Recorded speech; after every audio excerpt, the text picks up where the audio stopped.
Hello, everyone. Good morning, good afternoon, and good evening, depending on where you are joining us today.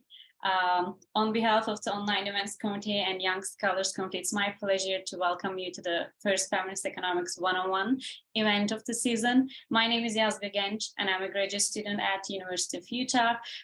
Today, I will be hosting Professor Ipek Ilkkaracan to cover the purple economy model with us. And the purple economy is developed by her. This is kind of emotional interview for me because Ipek was the first feminist economist that I've known when I was an undergrad. I was kind of lucky to work with her during my senior year, and I'm honored to do this interview today. Before introducing Ipek, let me tell you more about this series and logistics for today's event. Today's event is the first of the new online event series on Feminist Economics 101. This series is a continuation of the series featured in 2021. Pre-conference developed by Young Scholars Committee. We wanted to keep on their work as IFA has greatly expanded its membership of young scholars in recent years. So we hope this interview season will create an important venue to explore core concepts, core issues, and core frameworks in feminist economics, and some methodological differences from mainstream economics with experts in the field. And each event will feature interviews of senior scholars by young and early career scholars by providing an interactive dialogue between them. We also hope this conversation will empower young scholars in their work. So if you're interested in previous interview, you can check them out on IFE website and IFE YouTube channel. I strongly recommend also staying tuned for IFE social media and website for additional events to come. And not only Feminist Economics 101, we are planning the Feminist Economics of Global Reproductive Justice event series and several fireside chat. So let's talk about a little bit the logistics of today's event. So the event will take 1 hour and it will be recorded and posted on YouTube. For the next 40-ish minutes, I'll pose some questions on purple economy and how it's related to feminist economics. And then we aim to provide an interactive dialogue with Ipek, including a Q&A session after the interview. And feel free to put your questions in the chat or use the raise hand function during the session. And our amazing friend in IFE, Noelia, will help me to moderate those questions in chat. And lastly, this is a Zoom call, not a webinar, so friendly reminder to please keep yourself muted.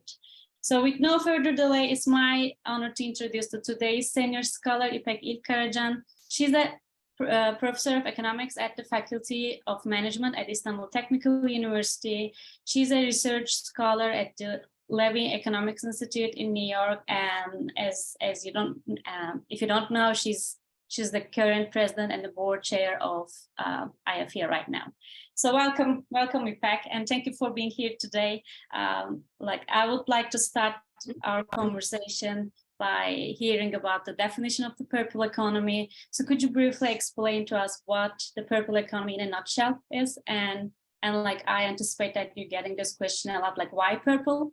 And how does the purple economy relate to feminist economics? Yes.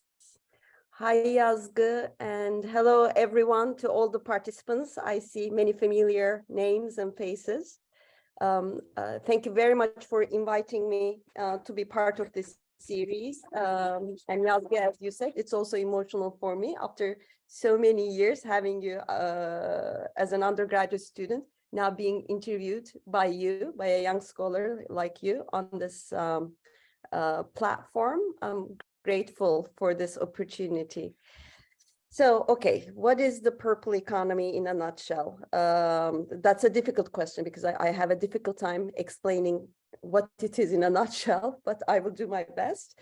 So first of all, it's I think foremost a catchphrase that is inspired by the popular use of green economy and using the color purple, which is the symbolic color of feminist movements, of women's movements in many countries around the world, including my own, which is Turkey, which is where I'm from.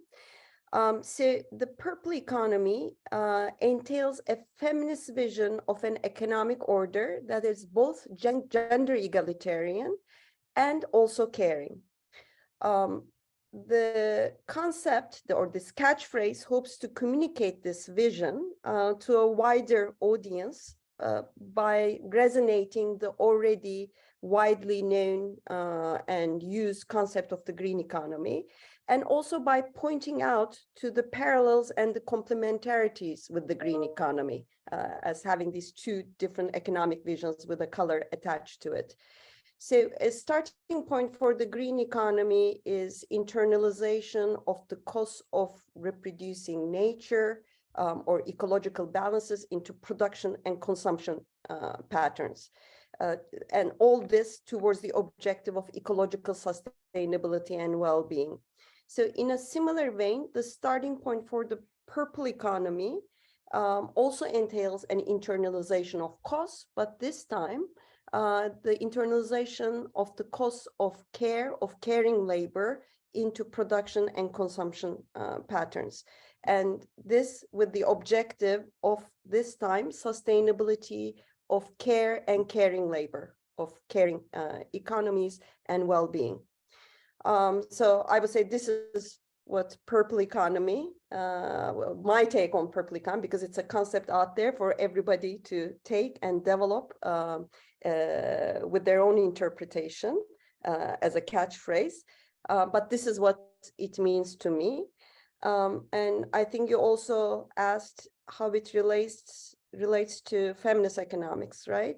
So the framework for the purple economy entails 4 pillars, as I call them, which I hope we will have time to talk about later. And each pillar builds upon important work by feminist economists and feminist social scientists on unpaid work, caring labor, on gender analysis of labor markets, of the macroeconomy, and of rural development. So the purple economy is an attempt to bring together all these important feminist economics insights in a comprehensive framework in the form, if you like, in the form of a vision for an egalitarian and caring economic order. Yeah, that was great. Thank you so much. So my second question is about your previous interview. So in your previous interviews, you often make the distinction between a caring economy and gender egalitarian society. And then you do this distinction like separately. And when you do that, you give examples from Handmaid's Tale and Matrix.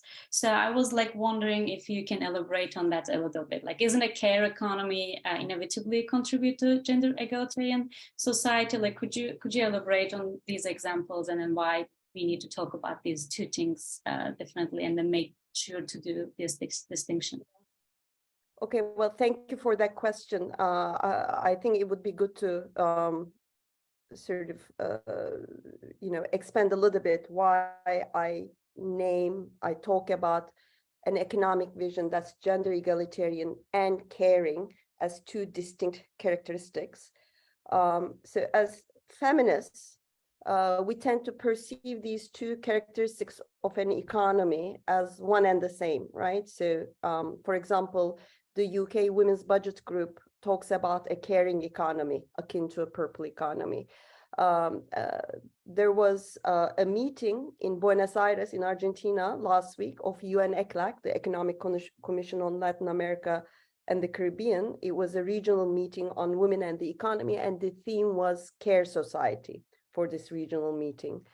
There's a feminist political scientist, John Tronto, whose work I follow and admire very much, who puts forth the notion of caring democracies.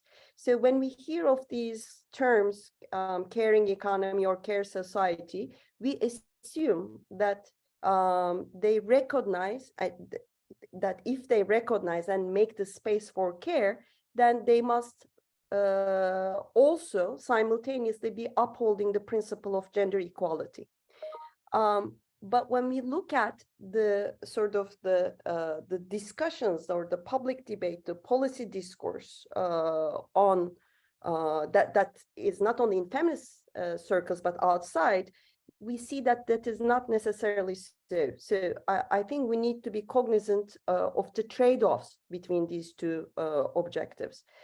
So for example, interventions to make an economy caring may not necessarily serve towards making it gender egalitarian. Let's start at that. So in many instances, actually, it may be just the opposite. So, for example, policies such as extended maternity leave, care leave exclusively for mothers without any care leave for fathers, or cash for care transfers to mothers, reminiscent of the wages for housework debate from the 70s, or, for example, labor market practices of flexible employment, part-time and home-based employment as a strategy for women, primarily for women workers to reconcile caring responsibilities with employment responsibilities. So these are examples of policy interventions that create the space for care, but they do so through measures protecting women in their caretaker roles and enforcing gender discriminatory norms. So I use, you asking the question, I use two films as the two opposite cases. So my extreme example of a caring but not gender egalitarian society, economy, is the dystopia in the popular book, or now it's been made into a series called A Handmaid's Tale. It's based on the novel by Margaret Atwood. So that's an extreme example of a caring society, a caring economy, but not gender egalitarian. So if you look at the opposite, in a similar vein, interventions to make an economy gender equal may not necessarily serve towards making it caring.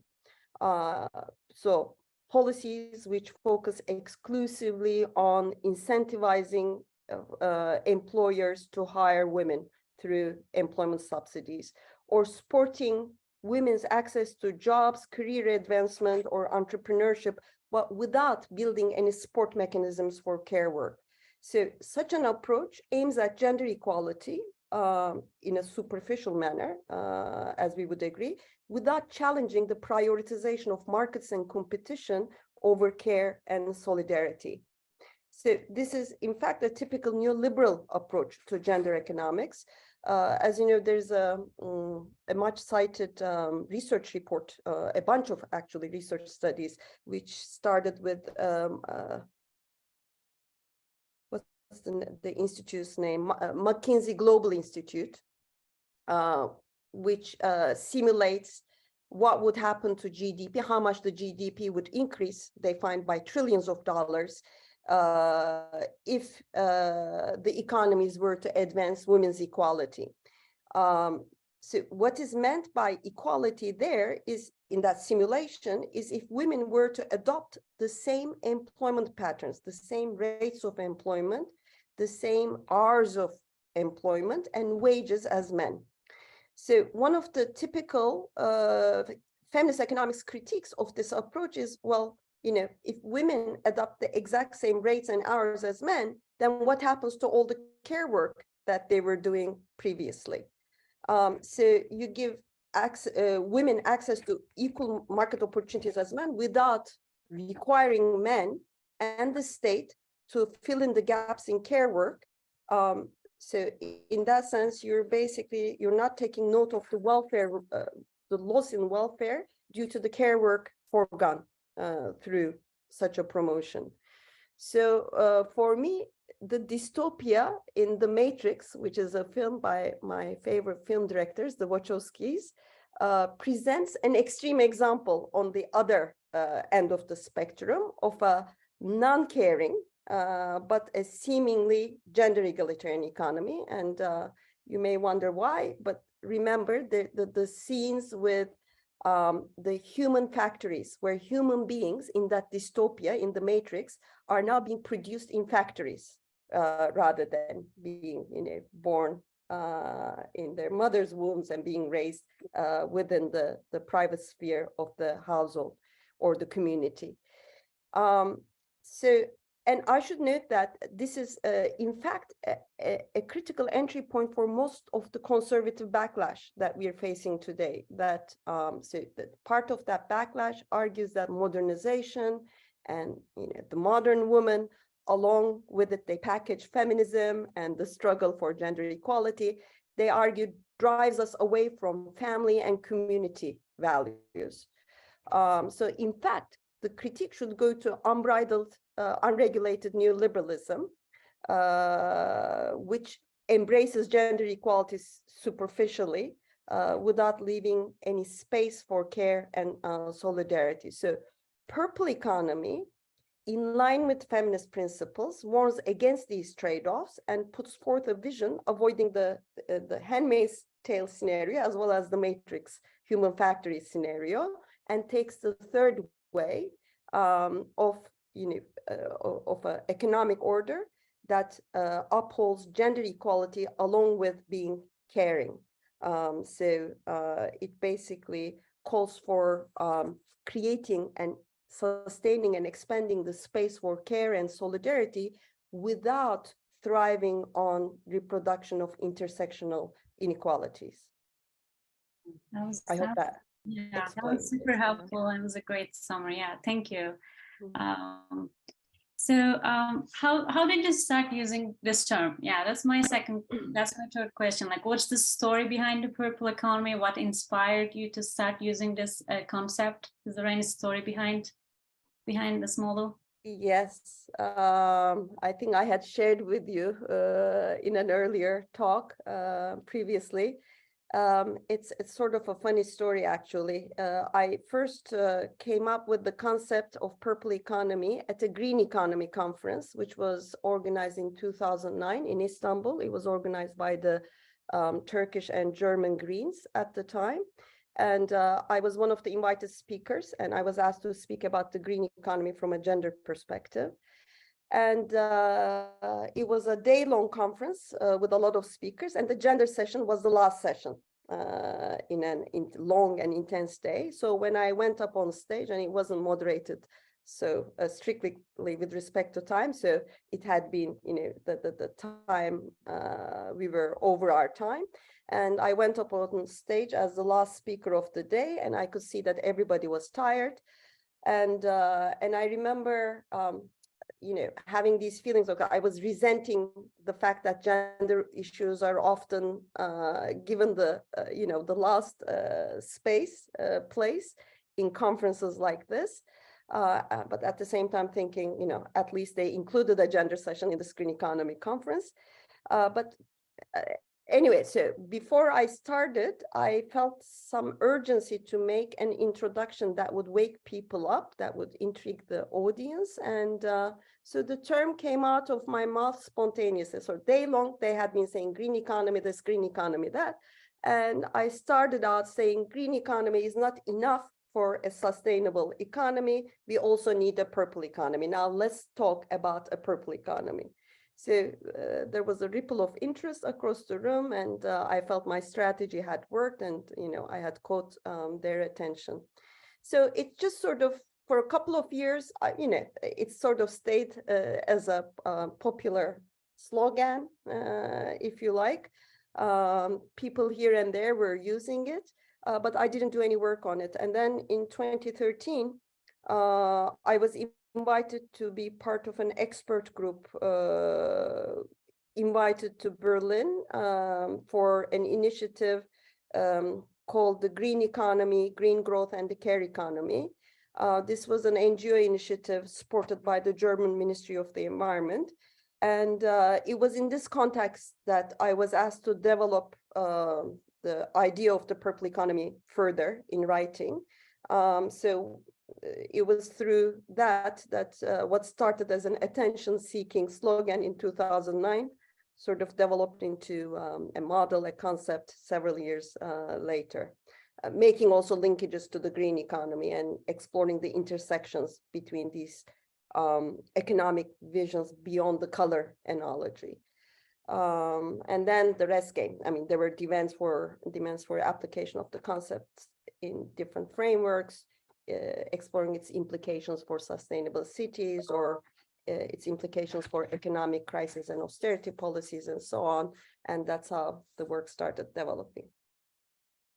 That's a beautiful story. I like this story. Thanks for sharing with us today. So after you developed this model, how has it been received so far? Like was this concept adopted as any advocacy tool by women's organizations, by any women's organization? Yes, it was picked up here and there. I think it was first a political party, but it's more like a non-profit organization in the UK called the Left Unity Party.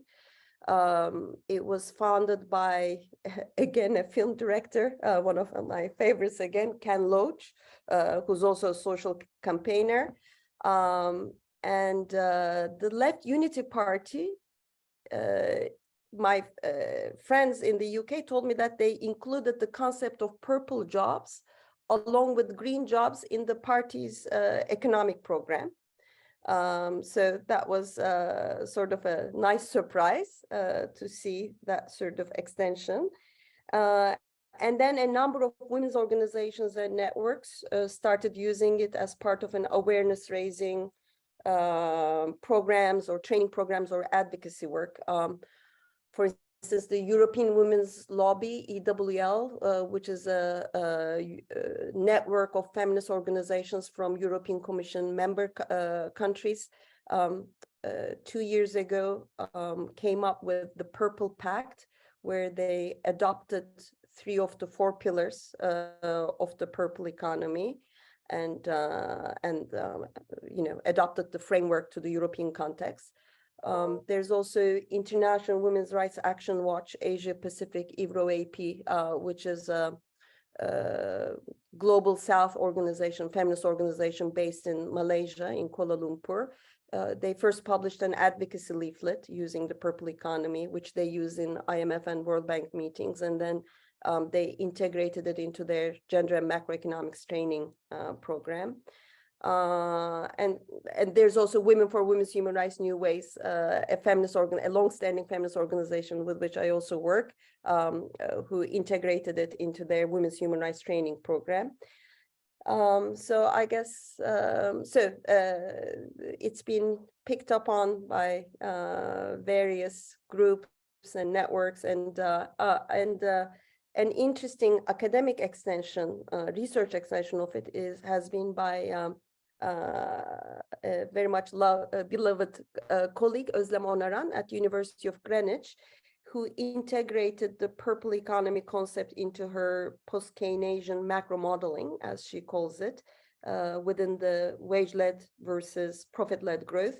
And she calls it purple care-led, care and wages-led growth model. So, and recently she came up with a paper that she calls a green, purple, and red economy model. And the red refers to the closing of the gender wage gaps and raising of the minimum wage and the wage levels, closing of the functional income distribution. Great. Thank you.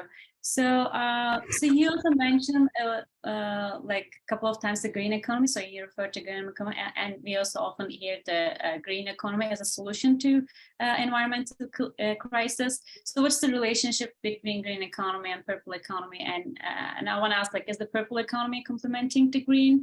And if yes, if the purple economy is complementing the green, so what is the importance of this framing? And what do purple jobs and investments in this model compared to green economy? I think an entry point to exploring the relationship between the two concepts is that they both identify the linkages between caring for human beings, caring for life, and caring for the environment. Green economy proposes an economic system vision which calls for prioritization of sustainability of nature and ecological health over growth, profits, and markets. And on that basis calls for regulations and policies to achieve this prioritization. So in a parallel way, purple economy proposes an economic system that prioritizes preservation of care over growth, profits, and markets. So it's that, the prioritization and the values that are embedded in there are, are very complementary. And the market economy actually uses both natural resources and human labor as essential production inputs. And in its current state, the market production and consumption patterns are incompatible with reproduction of nature, with sustainable ecological balances. And in a similar way, they're also incompatible with the reproduction of labor and care unless the system thrives on gender and intersectional inequalities. So these are a lot of complementarities. Also, initially, the green economy was a response to the environmental crisis as it was first proposed in the 1980s. And I'm assuming most of you have heard that feminists have warned of another systemic crisis, the care crisis.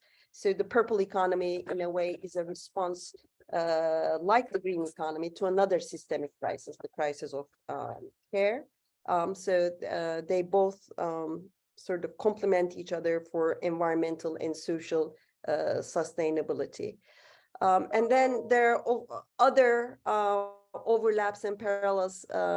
Following the financial crisis of 2008, the green economy concept was further developed, suggested as a solution to also not only the environmental crisis, but also the crisis of the financial crisis and unemployment through green jobs, green investments, green subsidies, green growth.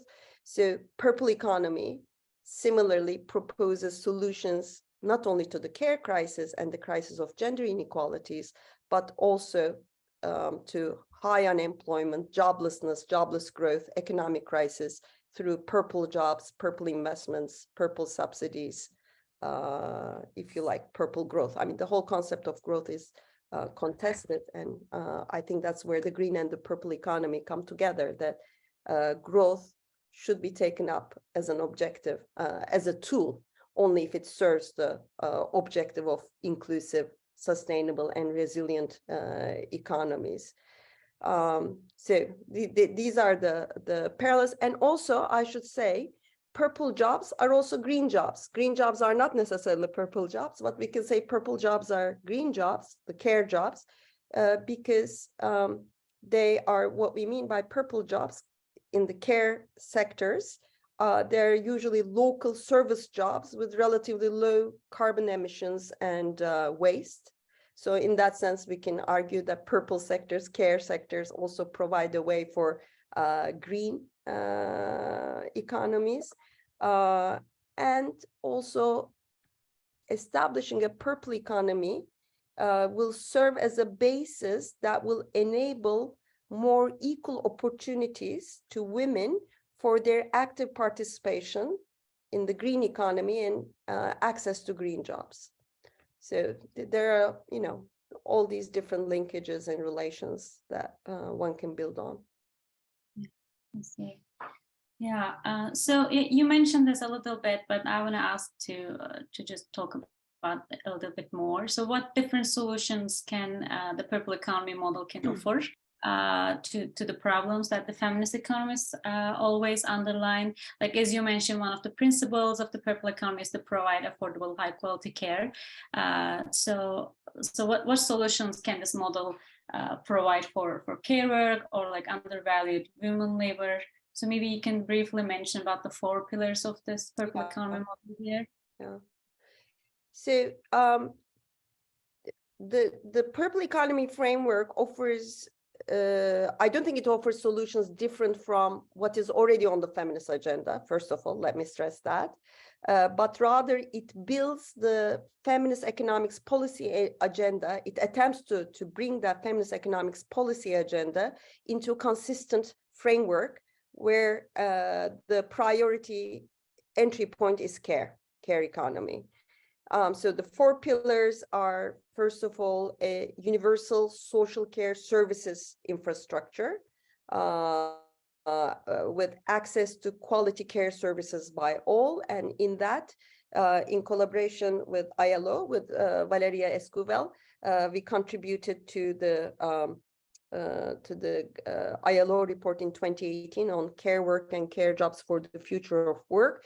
And there we identified a more extensive definition of what we mean by a care services infrastructure, including not only early childhood care and preschool education and long-term care, but also healthcare services and primary and secondary education services. And in the ILO report, we even include tertiary education services as part of that infrastructure. The second pillar, so that first pillar aims at redistributing care work from unpaid to paid form from the private sphere of the household to the public sphere. The second pillar is the regulation of labor market for work-life balance and decent jobs with equal gender incentives, as I like to emphasize. And that pertains to the unpaid work that will continue to remain, and we would like some of it to remain in the household, to have the communities as we know them, or human relations as we know them, as we want them. That second pillar aims at redistributing unpaid care work within the community, within the household, from women to men. So the emphasis is on regulations for incentivizing men to undertake care work through measures such as a paternity leave of equal length to maternity leave, flexible and remote work opportunities for men with care responsibilities, or reduced regulatory labor market hours, and that is interesting because the demand for a shorter work week is another policy proposal that overlaps between the purple and the green economy. In the case of a purple economy, we've done some policy simulations. One of them is with a dear colleague, Emel Memiş. We did a policy simulation with some very interesting time use data from South Korea, where we found that reduction of regulatory labor market hours, a shorter work week, actually facilitates an increase in men's unpaid care work time. So that's the second pillar. The third pillar is for less developed rural settings, agricultural settings, investing in an efficient, time-saving physical infrastructure, because in such settings, an important component of unpaid work and care work entails labor-intensive, arduous work that has to do with the shortcomings of physical infrastructure in water and energy, food production and food processing, for example. And the fourth pillar is what I call an enabling macroeconomic environment, where the focus of macro policy is on decent jobs generation and on building inclusive, sustainable, and now with the pandemic, we also want resilient economies. So these are the four pillars. Yeah, we can say that it offers quite holistic approach to the current problems that we are facing. And I also know that you are quite involved in the empirical studies in economics. So how does the purple economy fit together with data, with empirical work? And do we have any empirical evidence for what the purple economy can offer? Yes, well, thank you for that question.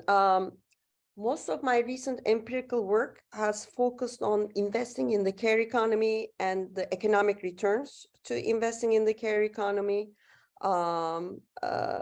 And as such, that empirical work, I would say, relates to the first pillar on universal social care services infrastructure and the fourth pillar on macroeconomy, particularly on fiscal policy.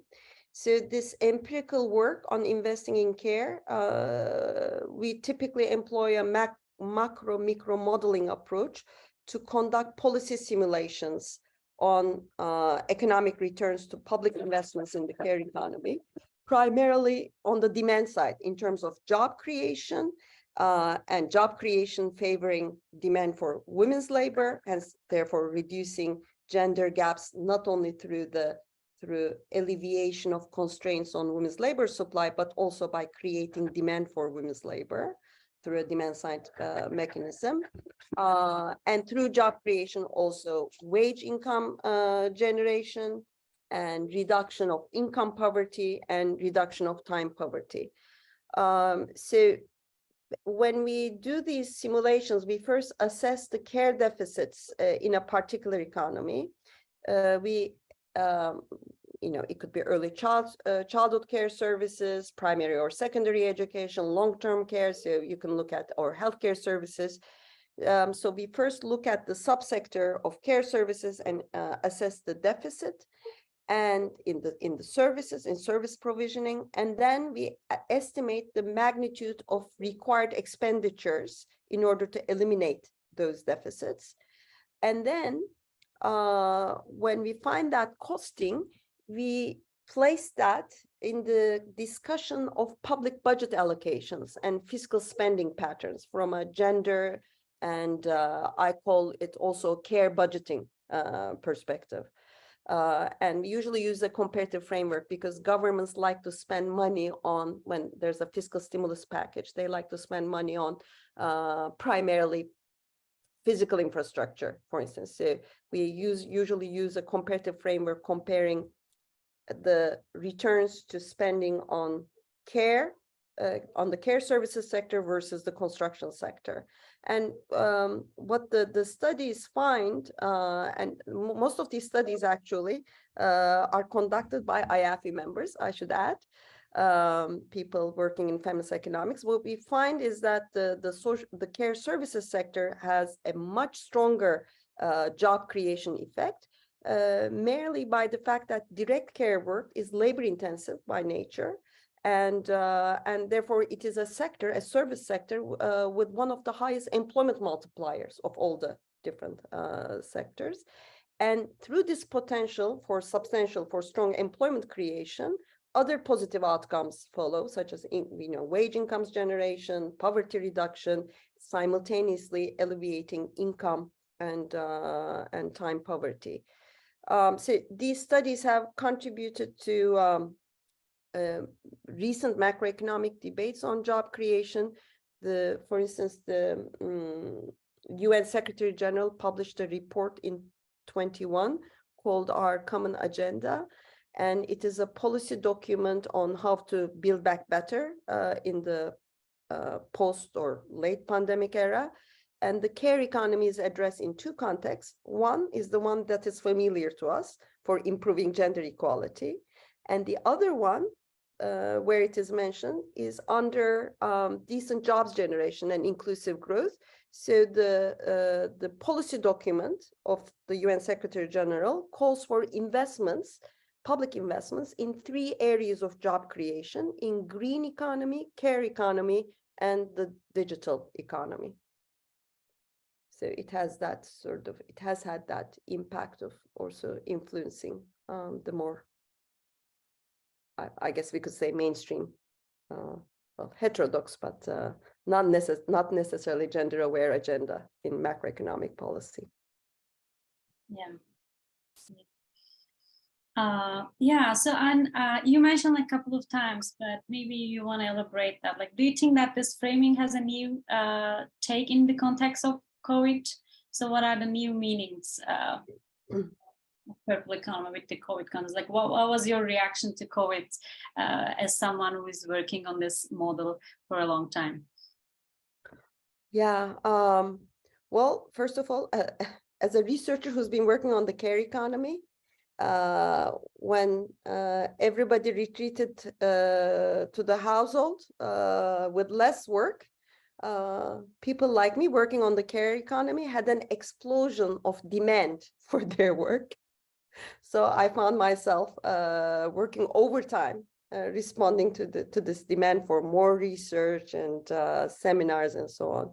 So the pandemic, particularly in the first year under stay-at-home measures, was really a historical point when the market economy came to a stall, but the care economy accelerated, just the opposite. And the care economy, not only in terms of household production, but also the paid healthcare economy sectors have accelerated. So the urgent consumption needs under the stay-at-home measures were met primarily via household production and public healthcare services. So this definitely triggered an increasing awareness of the importance of caring labor and an increasing interest in this area. But it also unveiled the extent of underinvestment in healthcare, in long-term care, and also in education, because the transition from in-class teaching to online teaching was quite a difficult transition for many. So in fact, this current context serves as a window of opportunity to push further with the purple economy, the care and gender equal economy agenda, I think. Okay, so thank you for this conversation. And my last question is the favorite question of the young scholars, so that's why I need to ask. So is there any advice that you wanna give to young scholars today, like something that you've learned along the way and want to share with us? Yeah, I was expecting that question. I think I am in a position where I may benefit more from advice that you would give me. But I would say, keep your belief in feminist economics and engage in IAFI.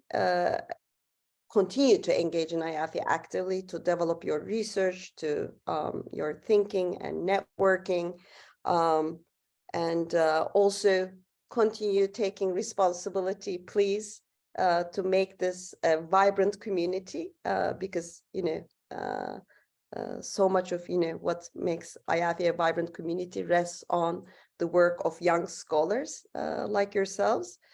But beyond that, I think I would also say, why you do engage in your work and networks of feminist economics, also try to engage in economics debates outside of this field, and try to make the linkages, try to find the entry points as much as possible to the debates, the parallel debates that go on in the heterodox economics, which is not necessarily gender aware, but also in mainstream economics. And I think that building those bridges of communication are important, rather than staying within the context of the feminist economics discussions only.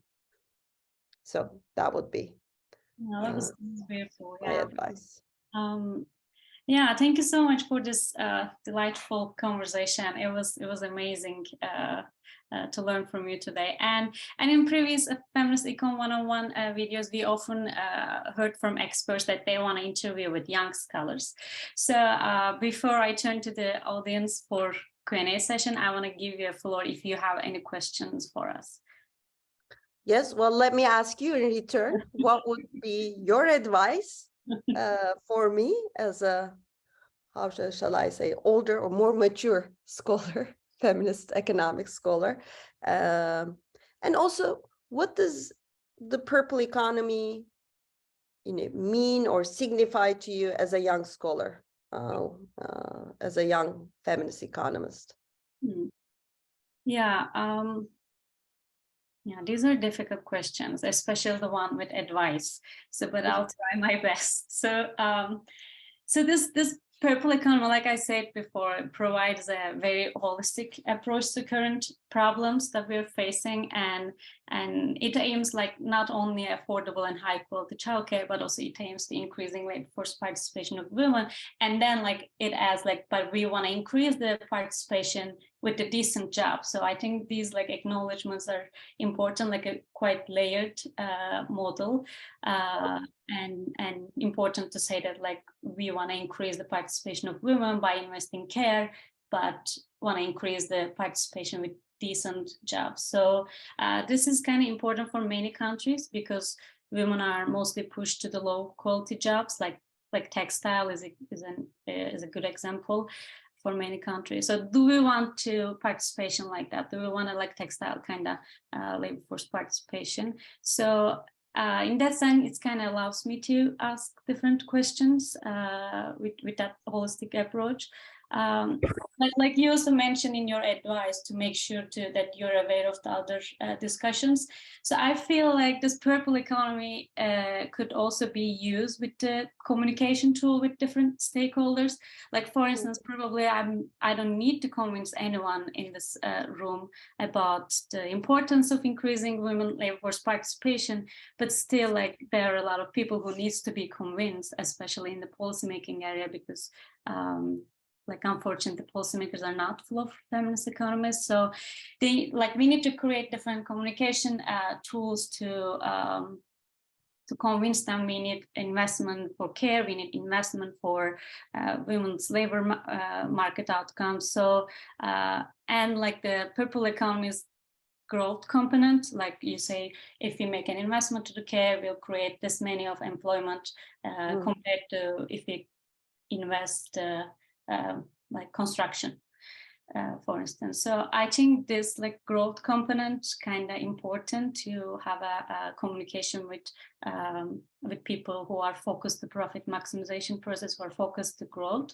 So in that sense, I think it allows us to have a conversation with different stakeholders who are not on the same page with us. So these two, like the meaning of the purple economy, like came to my mind when I read and listen to your read your papers and listen to your interviews. About the advice to senior scholars. So I've never been in senior scholars, obviously. So any suggestion, advice that I will make will be based on my like humble observations. But the number one thing could be is I think promoting more spaces for young scholars. I think IFE is doing an amazing job, incredible job in that. And I mean, it has a committee called Young Scholars Committee, and then every membership committee has a young scholar representative in it. So I truly appreciate this effort and this space and support from senior scholars in this community. But I also know that that's not common across different academic communities. So I feel like this should be something that we might work on more to create these spaces in different places. So yeah, other than that, I think these are my 2 cents on those questions. Thank you, Yazgi.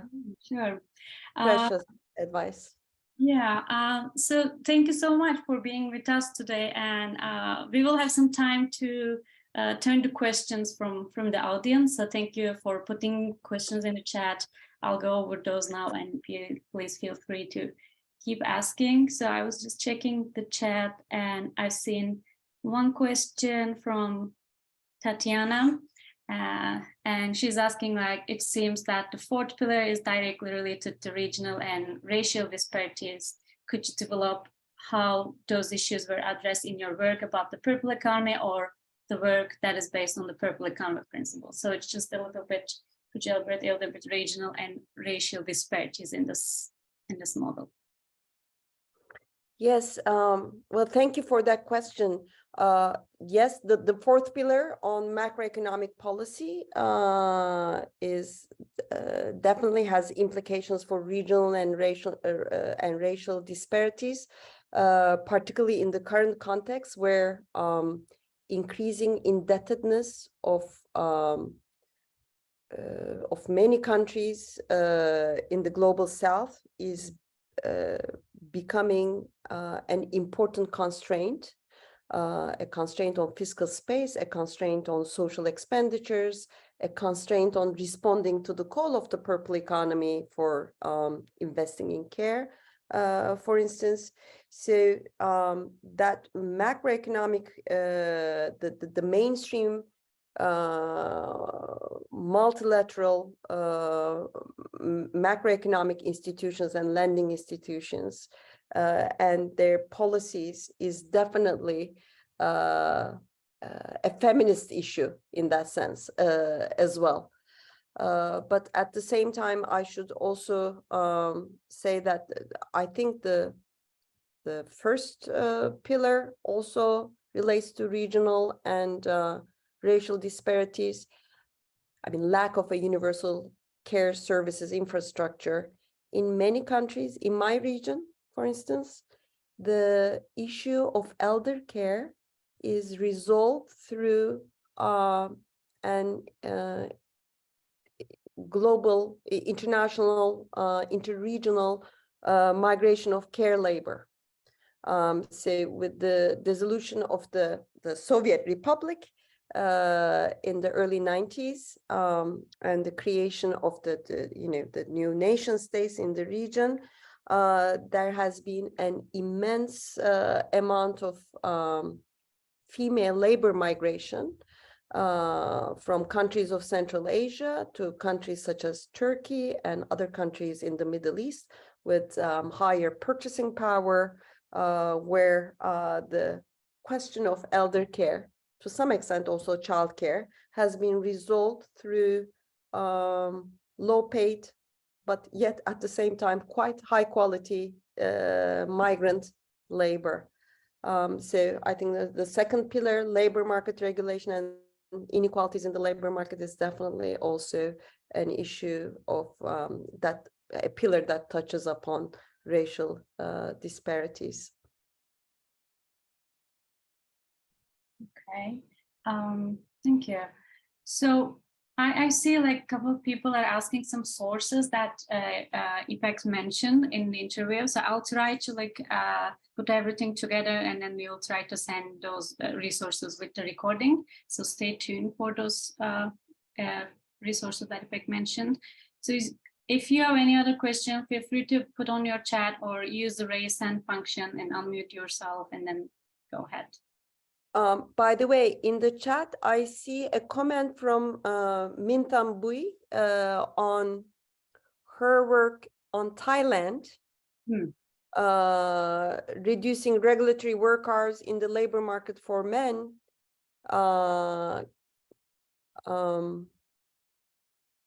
Yeah, my ongoing similar work in the case of Thailand found no effects on elder care, but stronger effects on childcare.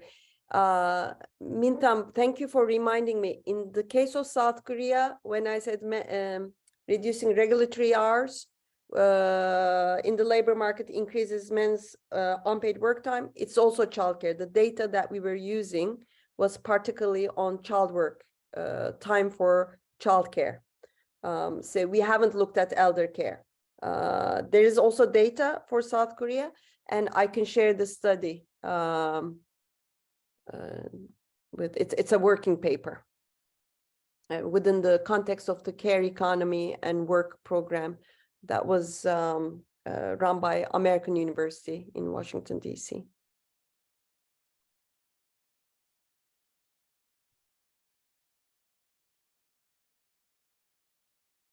Most welcome. Yeah. Great. If no one has a question, I have a question for you, Ipek.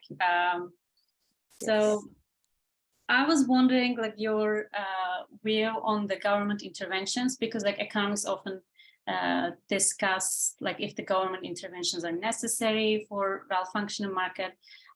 Does the purple economy model has a side on that? Like, have a particular viewpoint on this discussion? Like, what do you think about privatization of the care work, for instance, having a care options in the market?